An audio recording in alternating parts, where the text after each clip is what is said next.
Part 1. You will hear a woman phoning the local council about an abandoned vehicle. First, you have some time to look at questions 1 to 6.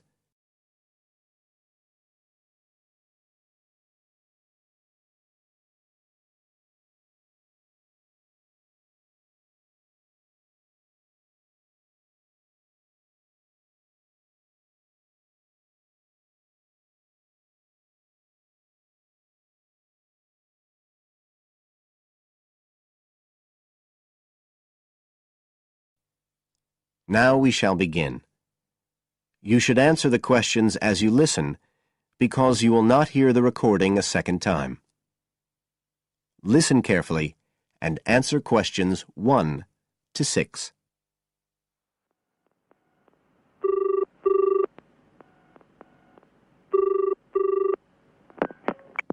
Environmental Health Department, Paul speaking. Oh, hello. I wanted to report a vehicle that's been left parked near where I live. I think it's been abandoned. I wondered if the council could arrange to get it towed away. Have I got through to the right department? Yes, you have. If I could just take a few details. Your name, please? Mrs. Shefford. Thank you. It's not my vehicle, though. I just thought someone ought to report it. No, that's fine. What I need to do is take some details first, then we can decide what to do about the problem. Oh, I see. So the next thing I need to know is your address. Right, it's 41 Lower Green Street, Yes? Barrowdale. And the postcode's WH4 5JP. Fine. And if I could just ask for a telephone number. It's 01778 552387. I'm out quite a lot, but you can just leave a message on the answer phone if you need to. Or I could give you my mobile number. That's all right, don't worry. Now, could you tell me a little more about this vehicle? You say it's been abandoned. Well, it certainly looks like it. Can you give me an idea of where it is? Yes, it's near the main road that goes through Barrowdale. Is that the A69? Yes, that's right. Now, there's the primary school just towards the end of the village, and then next to that, next to the children's playground, there's a field, and it's in there. Oh. I wonder how it got in there. Well, there's a gate to allow farm machinery in and out. I thought something ought to be done about it. The children from the school might start playing in the vehicle and lock themselves in or something. Yes, you are quite right to report it. And what type of vehicle are we talking about here? It's a van, actually. You know, the sort with just a couple of little windows at the back. Right. You don't happen to know the make and model, do you? Oh, yes. I went and had a look and got all the details. I thought you might need them. I'm surprised the school hasn't contacted you about it. Anyway, I wrote the details down. Right. It's a Catala, and the model's a Flyer 2000. Is that Flyer? That's right. Very good. And the colour? Well, it's not all that easy to see because it's absolutely filthy. And actually, it looks as if it's had a paint job at some stage. It's blue, but you can just see white underneath where it's been scratched. Right. Well, I'll just make a note of the present colour.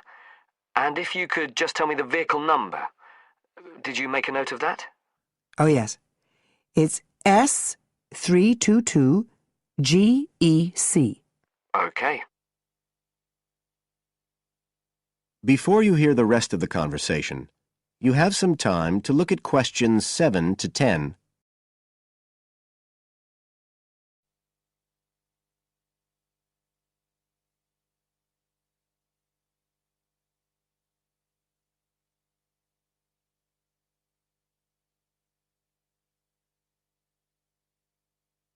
Now listen and answer questions 7 to 10. And it sounds as if the general condition of the vehicle isn't too good, from what you say. No, it's pretty poor. It wouldn't be drivable. It's got a flat tire and there's a crack in the windscreen. I reckon someone just wanted to get rid of it. That's usually the way. It's been there for nearly a week. No, it must be 8 days. I remember it was a Sunday morning when I noticed it. It wasn't there the day before. I walk past it most days on the way to the shops. I'd have thought the school would have reported it. Does the field actually belong to the school? No, it's part of Hill Farm Estate. Right. I'll just make a note of that. And I don't suppose you have any information about who might own the vehicle? No, I've no idea. So what will you do now? Well, we'll come and have a look and see if we can trace the owner. And if we can't, the vehicle will be removed as rapidly as the law permits. It could be anything up to 20 days. One thing I should say, I'm quite sure this doesn't belong to anyone round here. I'd definitely recognise it if it was from someone who lived here. So you don't think it was anyone local? Right. I'd say at a guess we're looking at a stolen vehicle here. I did wonder if it might have been. You hear such a lot about car thieves nowadays. Well, we certainly will be looking into that possibility. Anyway, thank you for contacting us, Mrs. Shefford, and we'll keep you informed of what happens. Right. Thank you very much. Goodbye. Goodbye.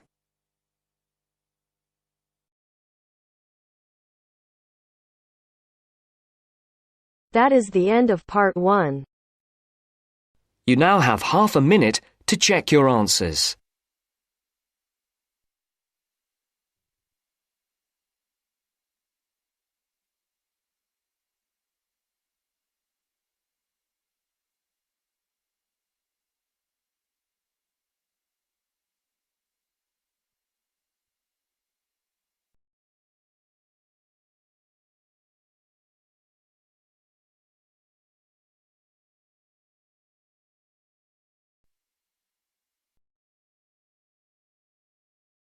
Now turns to part 2.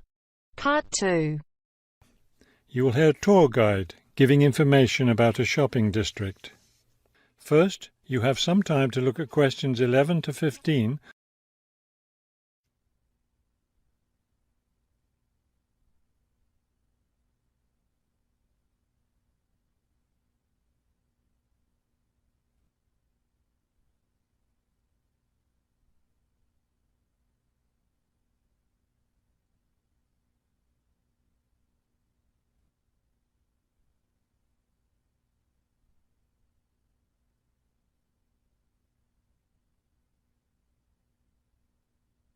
As you listen to the first part of the talk, answer questions 11 to 15. This afternoon, we'll visit the city's shopping district. Several blocks in the area are closed to car traffic, and I know you'll enjoy walking around there. I'd like to give you an overview of the district now, since you'll be on your own once we get there. You'll see on this map here that the shopping district consists of 2 streets, Pear Street, which runs north and south, and Cherry Street, which crosses Pear Street right here. Let's start our tour here on Pear Street, where the star is. This star marks the Harbor View Bookstore. It's very popular among locals as well as tourists. You can buy a range of books of local interest, as well as a variety of magazines and newspapers. It's directly across the street from the city library, which is also worth a visit. It's in one of the oldest buildings in the city and contains, among other things, an interesting collection of rare books. Now, moving up Pear from the bookstore toward Cherry, the next building on the left is the Pear Cafe. You'll notice it's right on the corner of Pear and Cherry Streets. It's a great place to relax while enjoying a delicious cup of coffee or tea. You can talk with friends or read quietly. They have a variety of books and magazines available. From the windows of the cafe, you can look right across Cherry Street for a lovely view of city gardens. It's a rather small garden, but it contains a variety of exotic plants and flowers. Let's leave the cafe and cross Pear Street. On the opposite corner, we're at Caldwell's clothing store, which you might also want to visit. They sell both men's and women's fashions from countries around the world. Continuing down Cherry Street, the next building on the right after Caldwell's is the souvenir shop. Stop in here to get maps and books about the local area, as well as T-shirts and postcards with pictures of the city. Now, we cross Cherry Street and we're at the Art Gallery, one building down from the corner. Here you can see, and of course purchase, many fine paintings and sculptures by local artists. Let's keep going down Cherry Street toward the harbor. On the left, right after the gallery, is Harbor Park. It's a lovely place, and it's certainly worth spending some time there. Before you hear the rest of the talk, you have some time to look at questions 16 to 20.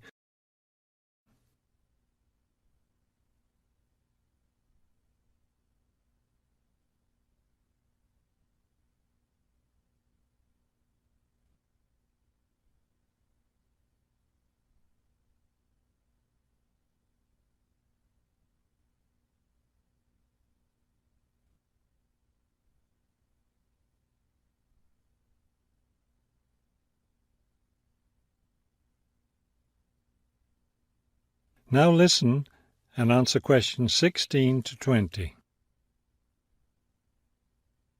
Harbor Park was built on land donated to the city by Captain Jones, a lifelong resident of this city. Captain Jones designed the park himself, and it was built in 1876. Exactly in the center of the park, a statue of Captain Jones was erected, and it's still standing there today. It shows Captain Jones on the bow of his ship. After viewing the statue, you can follow the path that goes through the woods just behind. It will lead you to a lovely garden, in the middle of which is a fountain. This is a nice place to enjoy a few quiet moments. If you still feel like walking, continue on to the far end of the garden. There, you'll find a wooden staircase, which will take you down to the harbor. You might enjoy the view of the boats from there. There's also a walking path along the water, which will eventually bring you back up to Cherry Street. You can see that there's plenty to do in this part of the city. The bus leaves at 1:30. That is the end of part 2. You now have half a minute to check your answers.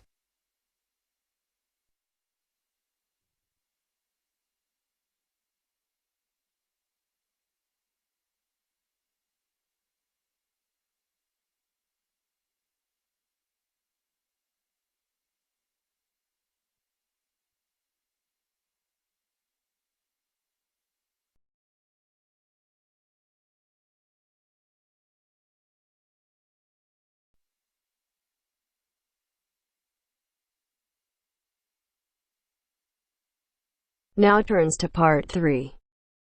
Part 3. You'll hear a woman calling Laverton Arts Centre for some information. First, you have some time to look at questions 21 to 26.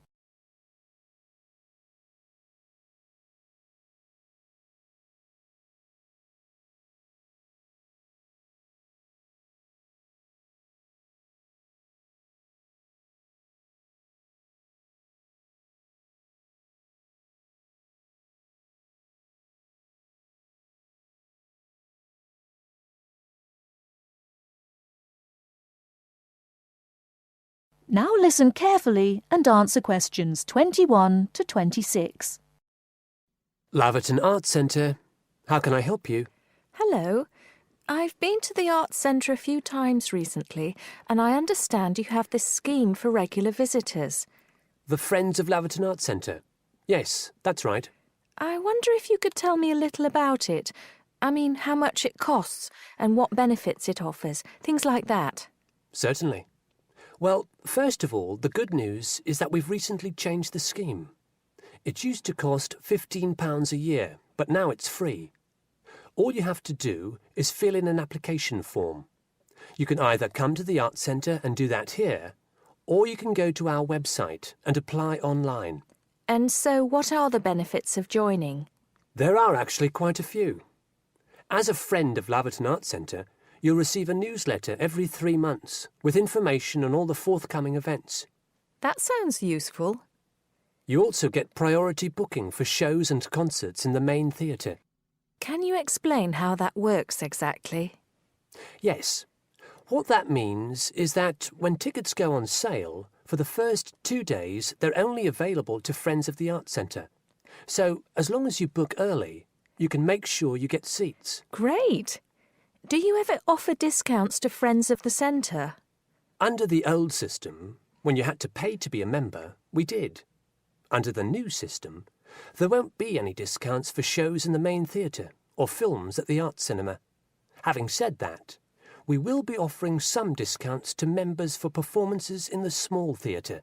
There'll be information about this in each issue of the newsletter. I suppose I can find that information online as well, can I? Absolutely. Actually, we're redoing our website at the moment. Right now, there actually isn't a special section for Friends of the Arts Centre on the website. Once the site's been redesigned, there will be. You'll be able to put in your username and password and enter a special section just for you. It sounds excellent. Are there any requirements, though? I mean, as a member, do I have to do anything? Yes, sorry, I forgot to mention that. There are no formal requirements at all, though obviously we have this scheme to encourage people to attend events here regularly. So we ask that you attend at least 4 events a year, whatever they are, if you possibly can. Nobody's going to count, though, and it's totally up to you. That sounds fair enough.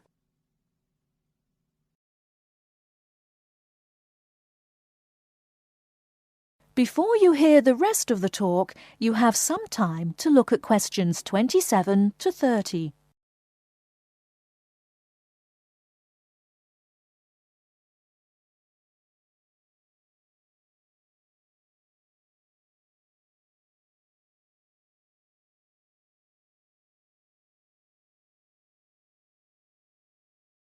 Now listen and answer questions 27 to 30.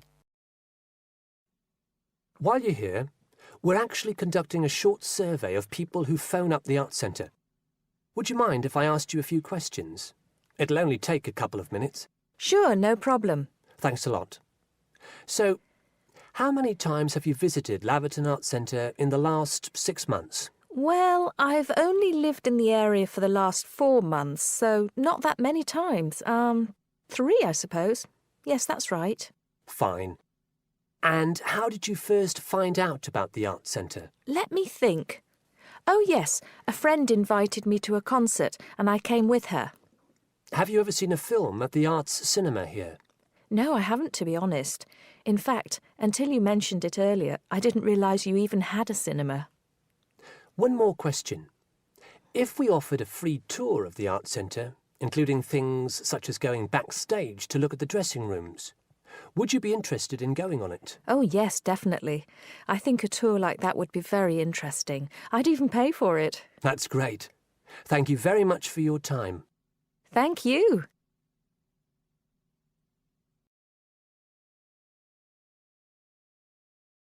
That is the end of part 3. You now have half a minute to check your answers.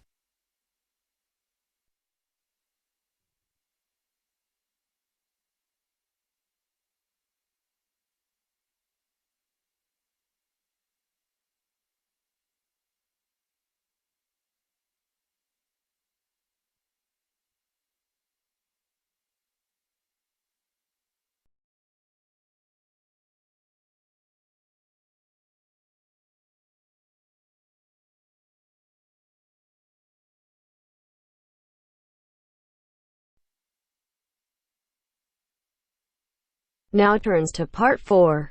Part 4. You're going to hear a lecture on some useful information for your travelling around Britain. Listen to the first part of the lecture and complete the notes below. First, you have some time to look at questions 31 to 40.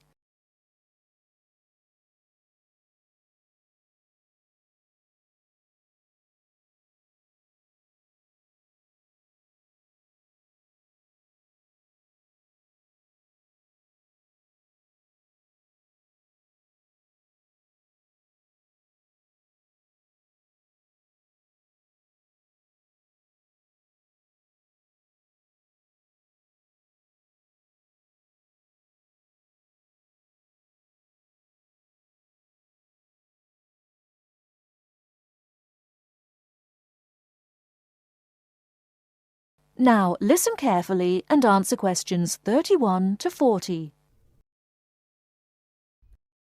Good afternoon and welcome to the session on Britain.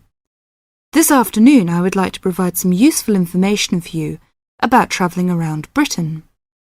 Britain has over 700 tourist information centres. You will find them at major ports, airports, stations, historic landmarks and towns and holiday centres. So just look out for this sign that says Tourist Information. The staff will be able to answer your holiday queries as well as provide essential maps, guides and brochures. Tourist information centres at major ports and airports in London and addresses of British Tourist Authority European offices are all listed on the Tourist Information Centres. Now let's talk about the telephone in Britain. You know, Britain is well supplied with public telephones. Street kiosks take 10-pence coins. In city centres, mainline railway stations, airports, and central London underground stations, payphones and card phones are in operation. For the latter, small plastic phone cards are used, and these come in 10, 20, 40, 100, and 200 units, and can be bought at post offices, news kiosks, station bars, and shops where the green and white card phone sign is displayed. When using the different public telephone systems, make sure you read the dialling instructions carefully. Now, let's see the banks in Britain. There are 24-hour banks at London's two main airports. One is Heathrow and the other is Gatwick. Otherwise, banks are normally open from 9:30 to 15:30 hours, Monday to Friday. Barclays Bank and National Westminster Bank offer a Saturday morning service at some of their branches. National Jaro Bank has 42 bureaux de change located in post offices throughout the country in main tourist areas. Opening hours are 9 o'clock to 17:30 weekdays, 9 o'clock to 12:30 Saturday mornings. One exception to this is the Trafalgar Square office, whose opening hours are 8 o'clock to 20 o'clock weekdays and Saturdays, and 10 o'clock to 17 o'clock on Sundays. The bureau de change services are available to overseas visitors. Visitors can change their money there. You can also change money at bureau de change, large hotels, department stores and travel agents. Be sure to check in advance the rate of exchange and the commission charged, as these vary considerably. Wherever possible, you are advised to use a bank or bureau de change, which conforms to the BTA Code of Conduct. In most cases, this is indicated by display of the code. That is the end of part 4. You now have half a minute to check your answers.